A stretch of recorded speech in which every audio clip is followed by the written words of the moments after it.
तो इन्ना एम मोहितुराम बाबूस की जन्म उत्सव मनवाल करदम इस गिन्ना 12 साल पूरा मना लिख करी और ना पूजा मनार की बहुत ही दिव्य तरीका से मनवाल करदम। तो तुम्हें बता बाबू कौन स्कूल में पढ़े चला और का नाम है और कितना साल तक पूरा हलो बता। जयधर में मोर नाम के मोहितुराम हम जैसा न रुकुरिया बिटपी भंडार ने पढ़िला।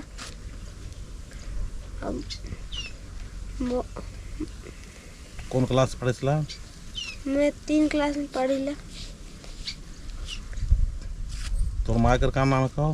मोर माँ का पिंकी उराव, मोर बाप का बंधनु उराव, मोर भाई का आर्यन उराव और मोर मोहित उराव। गाँव कौन सा है कहो? हपा मुनि। तो इसकी जन्म उत्सव मनवाल करदम और खद्दार की खा कर को दाव से पूजा मानो तो कुन की प्राकृतिक स्वभाव अनुसार दाव से पूजा मानो। जय सधर में जय सधर में जय सधर में ये आना यादी मुझो नाम लेका ये आना यादी मुझो नाम लेका जाना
ना दाम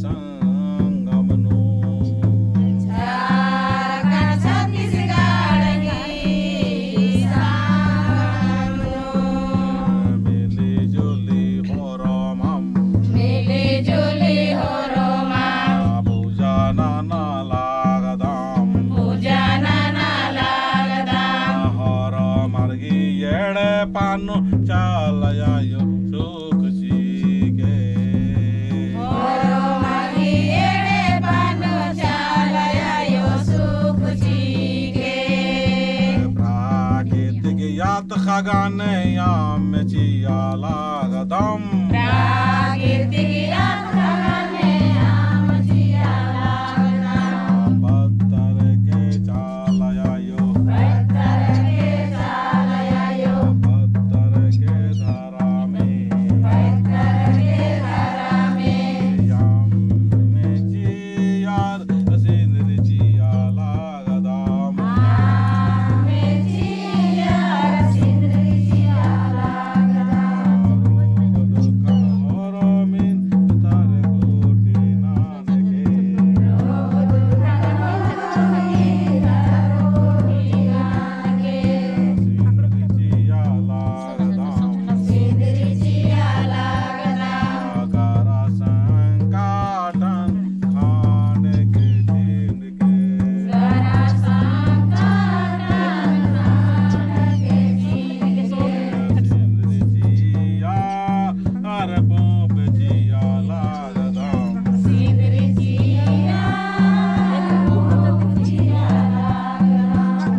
धर्मे जय सधर्मे जय चालायो जय धर्म बाबा जय धर्म बाबा जय धर्म